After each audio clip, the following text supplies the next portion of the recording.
I'm calling to order the teleconference meeting of the Building and Operating Committee of Thursday, September 24th, 2020. The time is 9:17 a.m. Before we begin, please be advised this meeting, as you've just heard, is being recorded. Madam Secretary, please call the roll. Thank you. Director Belforte. Present. Present. Director Cochran. Present. Present. Director Fredericks. Here. Present. Director Garbarino. Here. Present. Director Rabbit. Here. Present. Vice Chair Moylan. Here. Present. Chair Terrio. Hey, Here. Willie. Present. And President Parr. Willie's present too. Yeah. And Willie's here. And President Parr. Present. Present. Also on the line, we have Director Hill. We have Director Maston. We have Director Sobel as well. So we are a committee of the whole. I'm going to confirm the staff on the line. Dennis Mulligan, did you join us? Dennis is absent. Joe Wire, are you on the line? Yes. Thank you. Ava Bauer-Furbish? Present. Thank you. Kim Manolius, are you on the line? Yes, I am. Thank you. Steve Miller, are you on the line? Present, Amaret. Thank you. Mona Babauta? Is not on the line. Jim Swindler, are you on the line? Yes, I am. Thank you. Kelly Hopper, are you still on the line? Present. Thank you. And that confirms the staff on the line. Thank you, Madam Secretary. Here follows our standard announcement. I'd like to remind everyone to mute their phones until after staff's presentation, and when we open up for director discussion. After staff's presentation, I will be asking for any comments and/or questions on the item. If there are questions, the Secretary or I will call on you accordingly. After our discussion, we will ask for any public comment before taking any vote. Each page of the meeting packet is numbered on the bottom right-hand corner for ease of following along. We'll start with item number 3 on the agenda, to approve actions relative to award of contract number 2020 F035, Corte Madera 4-acre tidal marsh restoration project to Hanford Applied Restoration and Conservation. Staff report begins on page 3, and we have Chief Engineer Ava Bauer-Furbish on the line to present the report. Ava, please start. Thank you, Chair Torrio. The Corte Madera 4-acre tidal marsh restoration project has been developed to satisfy conditions of the U.S. Army Corps of Engineers dredging permit that is related to the ferry operation, and a negotiated settlement associated with the district ferry operations at Larkspur. The district owns 72-acre parcel located adjacent to the Corte Madera Ecological Reserve, and the district has an obligation to restore 4 acres of tidal marsh wetland habitat suitable for an endangered species of the California Ridgeway Rail. To achieve this, the district, with assistance of its consultant, WRA, prepared plans, technical specifications, and bid documents for construction of the project.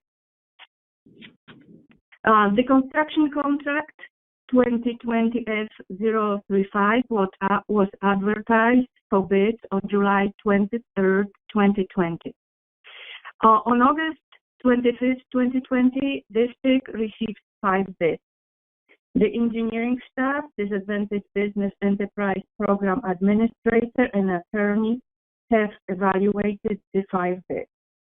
Engineering staff reviewed the bid proposals for completeness and conformance with the bid solicitation requirements and determined that Hanford ARC's proposal complied with the requirements. Engineering staff performed a cost analysis of the bid, comparing the pricing to staff estimates and to previous projects with similar work.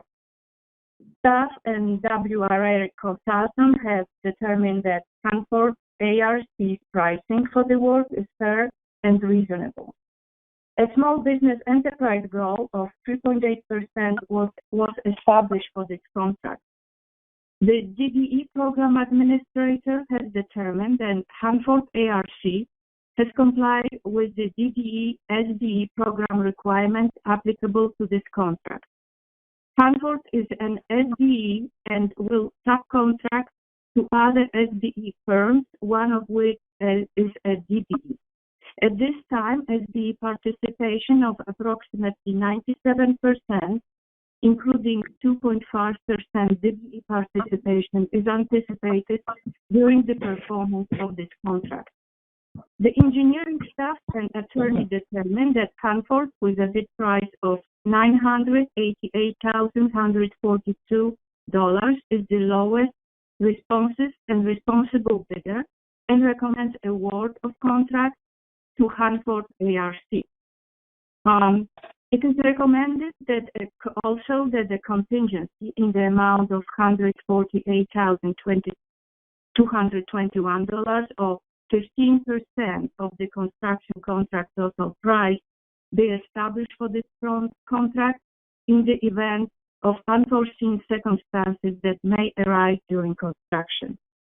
The project is included in the fiscal year 2021 Ferry Transit Division capital budget, and there are sufficient funds in this project budget to finance the construction and the recommended contingency as presented in this report. So with this, I'm available to answer questions the committee may have for me. Thank you, Ms. Bauer-Furbush. As a longtime follower of BirdLife, I note that what was once a Clapper's Rail has now been reclassified to Ridgway's Rail. Are there any questions on this item?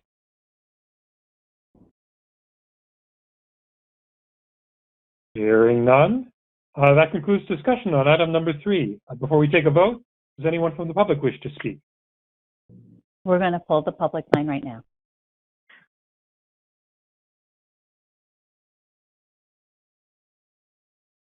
Mr. Chair, this is Director Hernandez. I'm sorry I just disconnected myself from the phone. I was trying to ask a question. May I be recognized?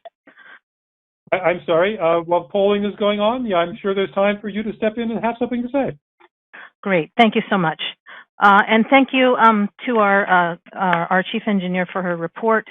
I have a couple of questions, and please correct me if I'm stating this incorrectly. Now, I know this has been a long-term project for us, and we've done some difficult negotiations with the Army Corps of Engineers, and I appreciate all the work of staff to get us to this point. It is truly exciting that the marsh is going to be restored in part.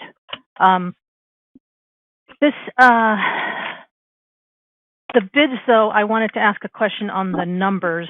There's quite a stretch between the high bid and the low bid.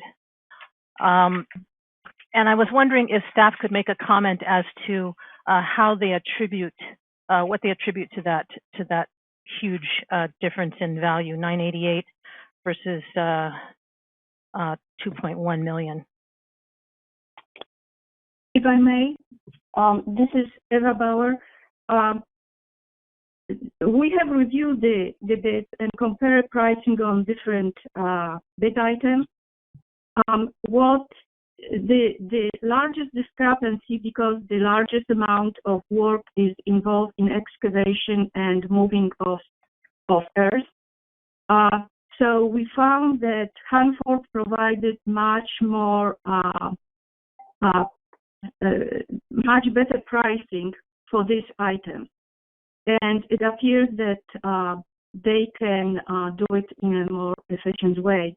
We have looked closely at this pricing, and we couldn't find out anything wrong with it. So therefore, we found that the pricing is reasonable. Okay. I'm familiar in my other line of work with the gelati companies and with Gordon Ball. I know they do a lot of excavation and earth moving. So you're actually pointing to the excavation and earth moving actually brings up additional questions for me. Is any of this soil anticipated to be contaminated in any way? Has it been surveyed, and are there any engineering details as to possible contamination of any of this soil? Yes, we have tested tested the site, and at this point, with all the permits, it is the plan is that basically to relocate the excavated dirt and move it on the site. So there will be no disposal.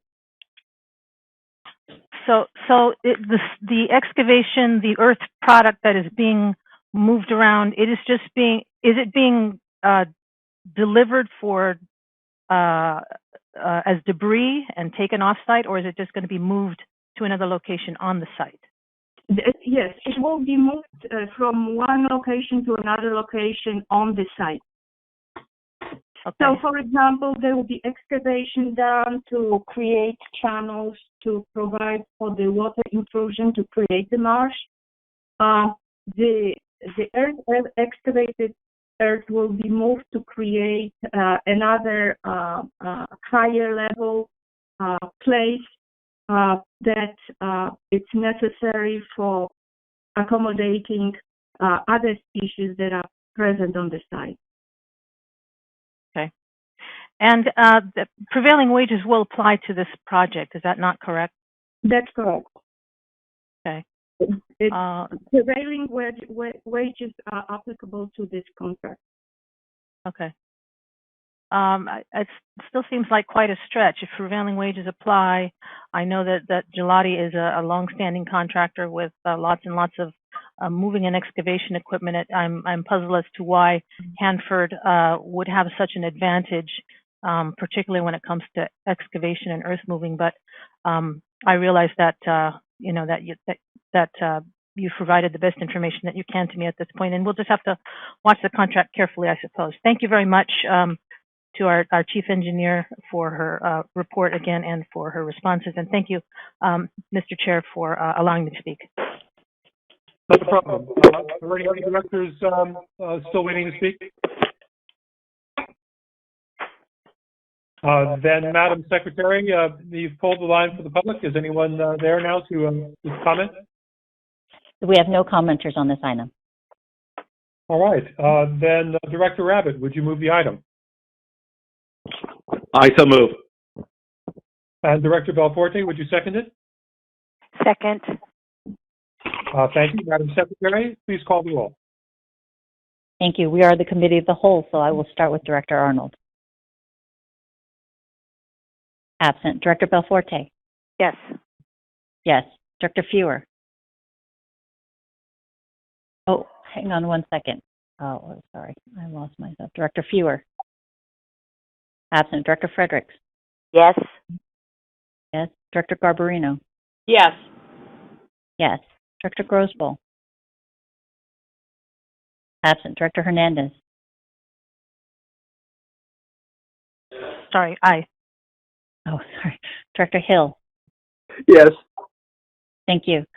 Director Maston? Yes. Yes. Director Moylan? Yes. Yes. Director Rabbit? Aye. Aye. Director Sears?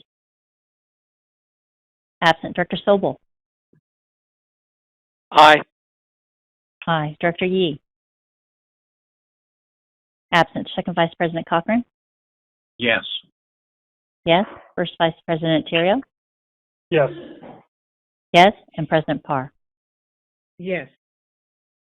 Yes. Thank you. The motion passes unanimously. Thank you, Madam Chair. Next item 4, is to approve actions relative to professional services agreement number 2014 FT13, Wetland Restoration Design and Permitting Support Services Project with WRA Incorporated. The staff report is on page 7, and our chief engineer will present also on this item. Ms. Bauer-Frobush, go right ahead. Thank you. This staff report is related to the award of the Corte Madera 4-acre tidal marsh restoration construction contract that I presented under the previous item.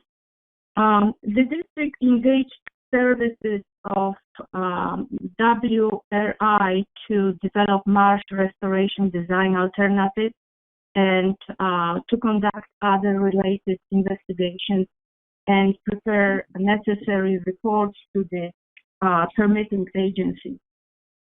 the administration of the construction contract to restore marsh to restore the tidal marsh needs support of WRA to provide engineering support services.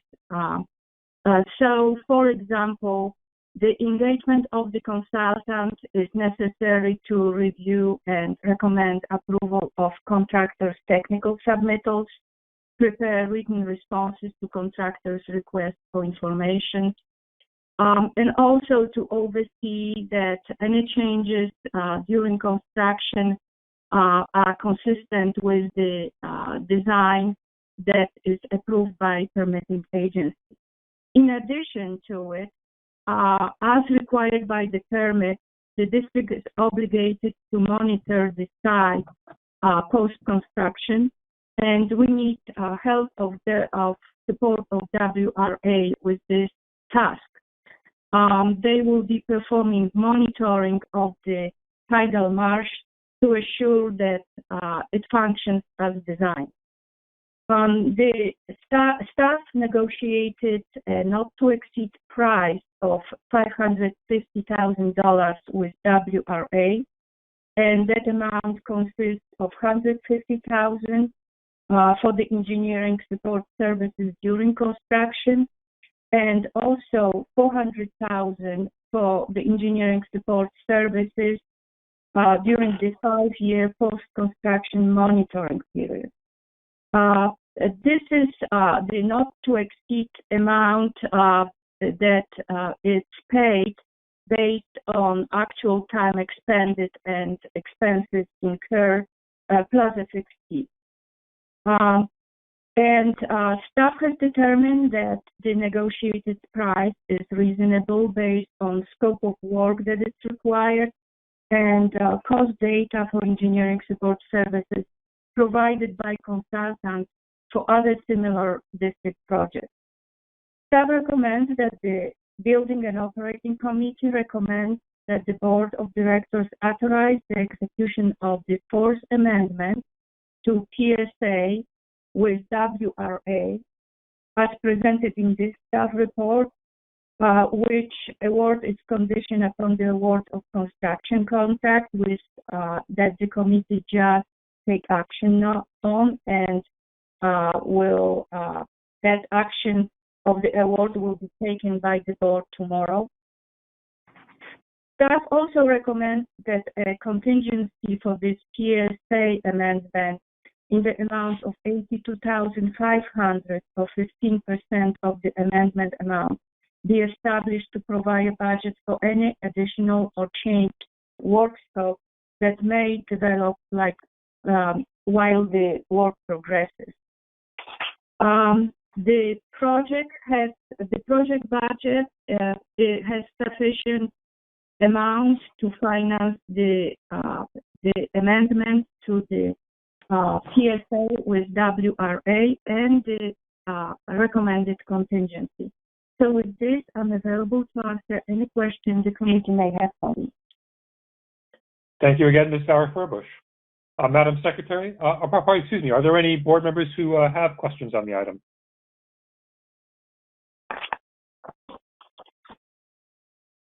Hearing none again. Madam Secretary, would you please see if there's anyone from the public who wishes to speak on it?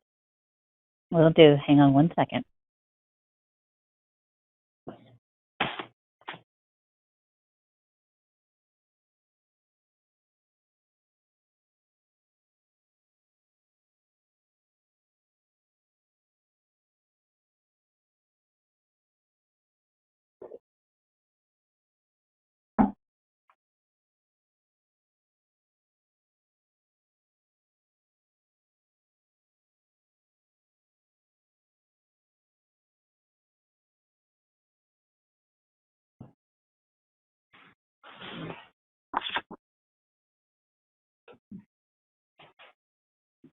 We have no speakers on this item.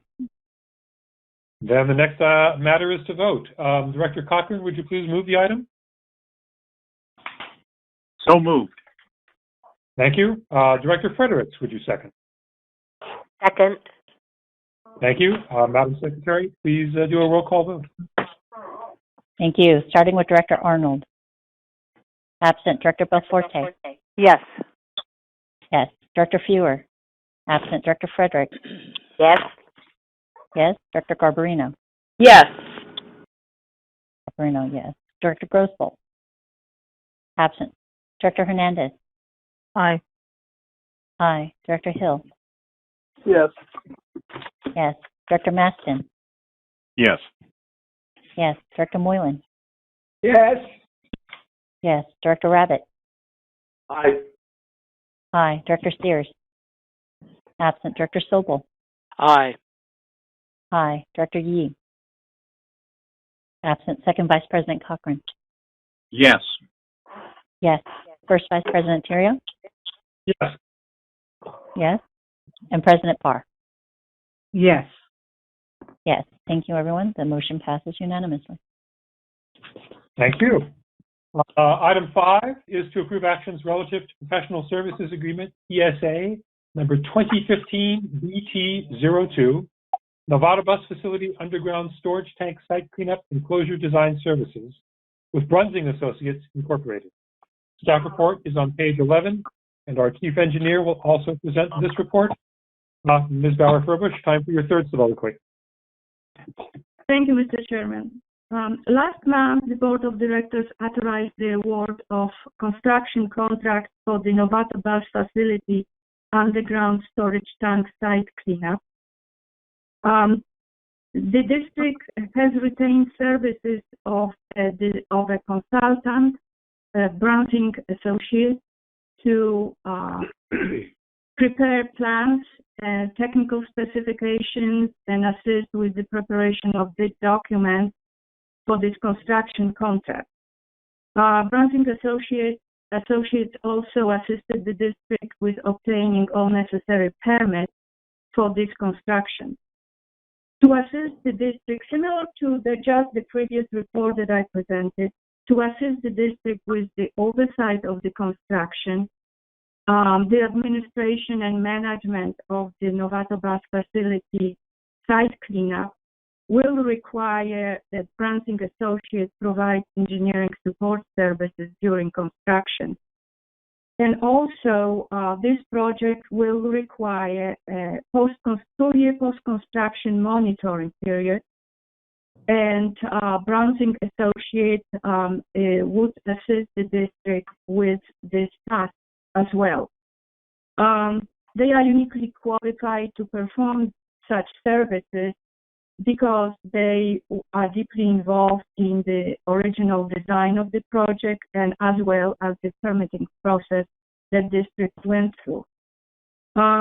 Engineering staff has negotiated with the consultant a not to exceed price of $112,500, which consists of $35,200 to be paid for the engineering support services during construction period, and $77,300 to be paid for the engineering support services during the 2-year post-construction monitoring period. Staff has determined that this not to exceed price is reasonable based on the scope of work and cost data for engineering support services provided by consultants for other similar district projects. The consultant will be compensated for actual time expended and expenses incurred plus a fixed fee, up to the authorized not to exceed amount. Staff recommends that the Building and Operating Committee recommends that the Board of Directors authorize the execution of the 4th Amendment to PSA with Brunswick Associates as presented in the staff report. Staff also recommends that a contingency for this PSA amendment in the amount of $16,875 or 15% of the amendment amount be established to provide a budget for any additional or changed scope of work that may develop while the construction progresses. There are sufficient funds in the Novato Bus Facility site cleanup project to finance the $112,500 for the fourth amendment to the TSA with Brunswick Associates, as well as the recommended contingency in the amount of $16,875. So with this, I'm available to answer any questions that the committee may have for me. Thank you once more, Ms. Farah-Furbush. Do any of the directors have questions for our chief engineer?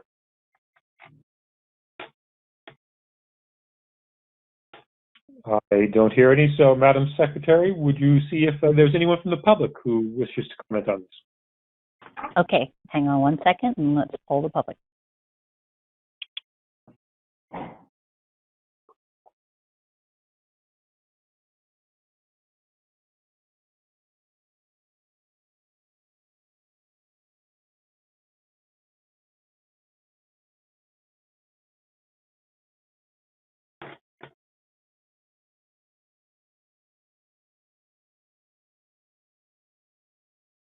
We have no speakers on this item.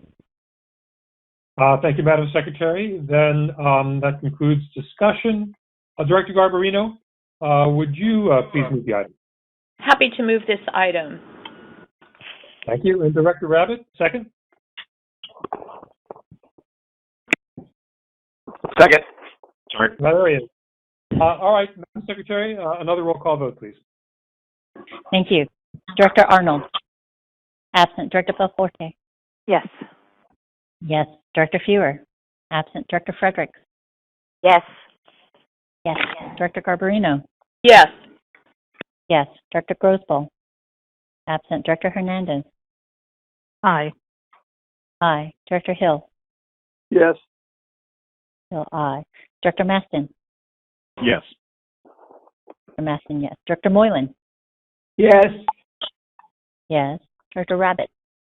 Aye. Aye. Director Sears. Absent. Director Sobel.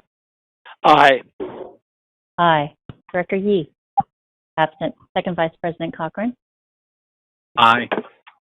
Aye. First Vice President Terrio. Yes. Yes. And President Parr. Yes. Thank you, everyone. That motion passes unanimously. Okay. Item 6 is a status report from board appointees on the Sonoma Marin Area Rail Transit Board. Staff report with a link to the SMART website is on page 15 of your packet. District appointees to the SMART board are on the line to provide their report. President Parr, Director Garbarino, please go ahead with anything you'd like to say on the matter. Director Garbarino will give the report this morning.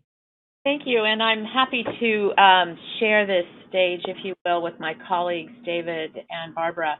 I'll start off by reporting on last night's listening session in Healdsburg. I was able to be in on the entire session, and it was wonderful.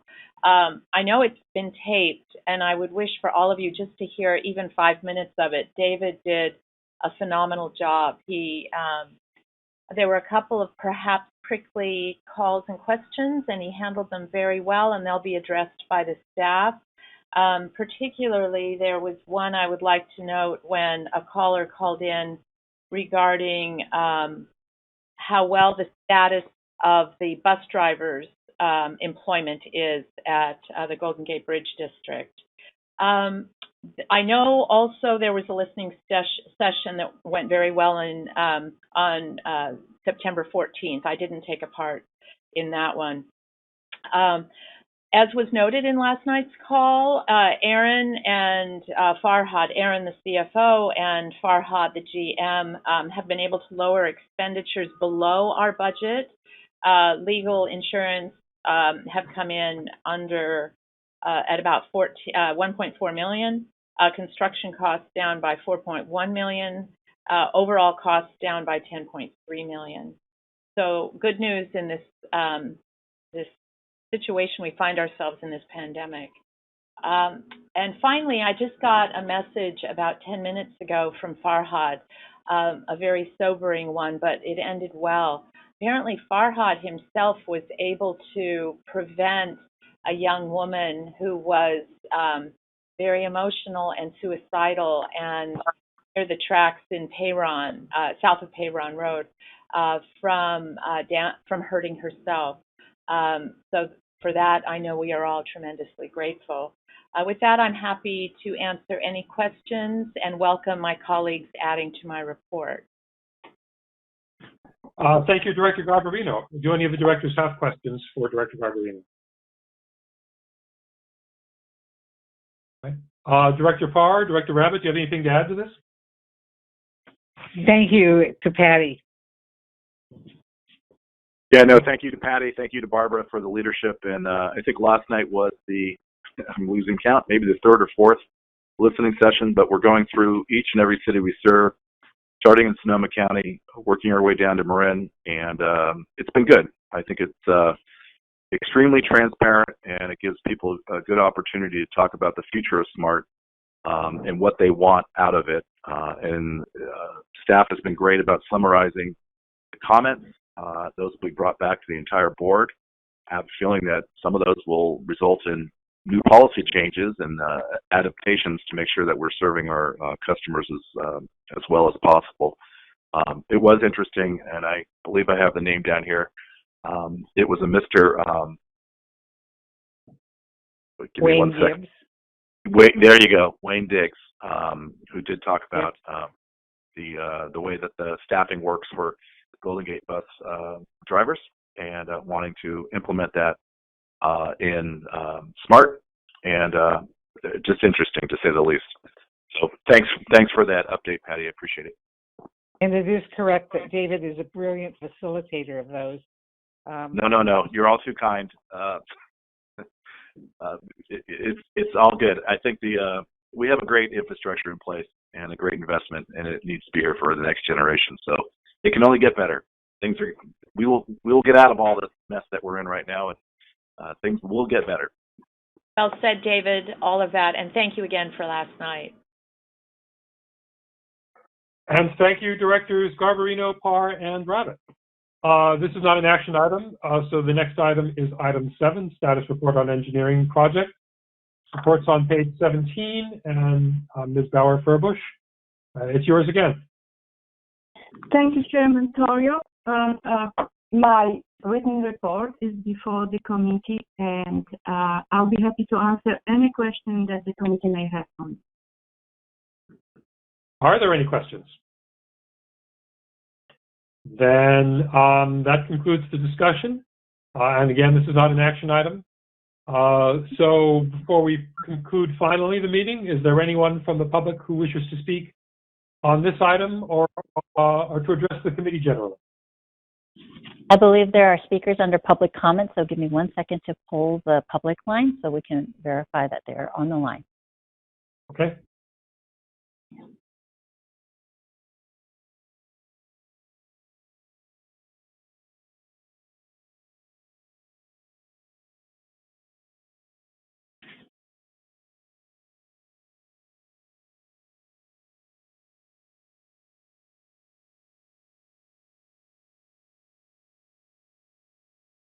Chair Terrio, we do have 2 speakers on the line, so in a second I'm going to have Justine introduce the first speaker.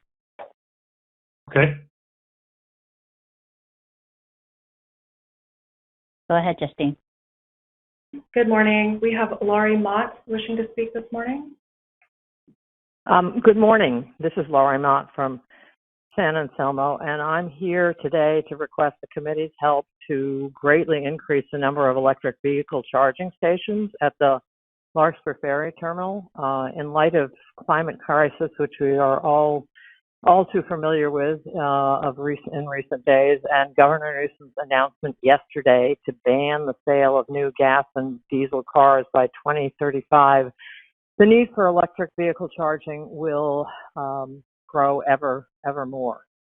Your August board packet contained a July letter from 6 different Marin County residents active in climate change, requesting that the board expand the number of EV charging stations at the Larkspur Ferry terminal parking lot. In particular, the letter proposed exploring the feasibility of installing level 1 charging stations at each of the parking lots, dozens of light posts using the existing wiring. We urge that evaluation occur now, not in the future. In response to our letter, we received words from Director Ron Downing, and he said the staff intended to evaluate the feasibility of expanding the current 2 chargers to 8, but deferred any further study of future EV charging to be combined with evaluating the need for additional parking at the ferry terminal. That's great, except our concern is now is the time to look at EV charging. Climate crisis is here now. We should be doing everything we can to switch to electric vehicles.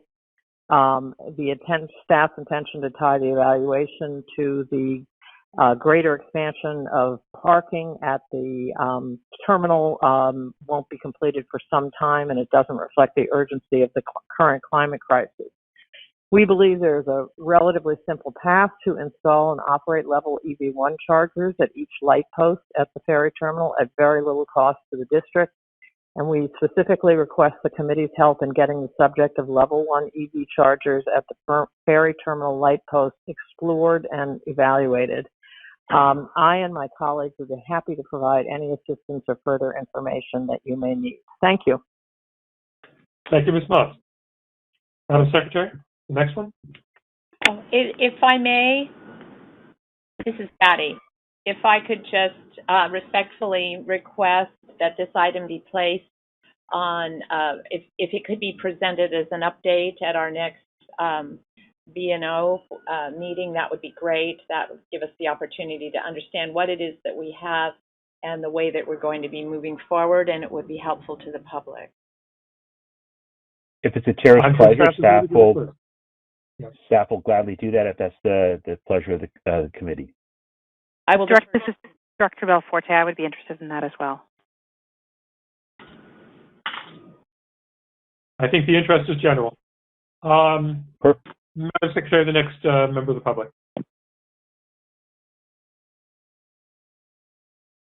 The next person speaking will be Bruce Bell. Mr. Bell?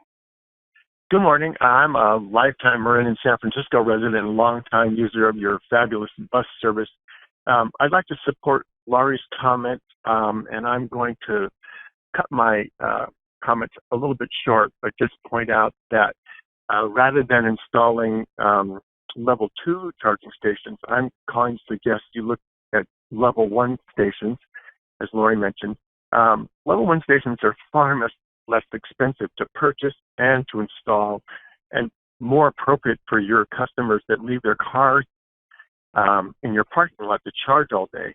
And further, as she mentioned, it would be possible to install many more level 1 charging stations by simply using the existing 110-volt electricity currently in place for the parking lights.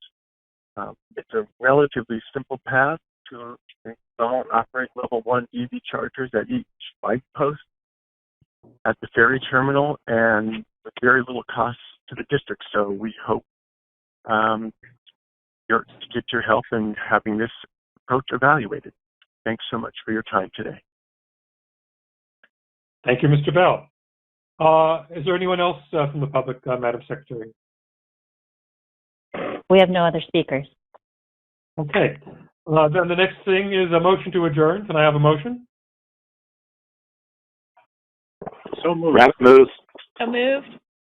Okay. I'll take one of those as a second also. Everyone in favor say aye. Aye. Aye. Aye. Aye. Anyone opposed? Plenty of ayes came in. No one's opposed. Thank you, colleagues. That's it for this meeting of the Building and Operating Committee.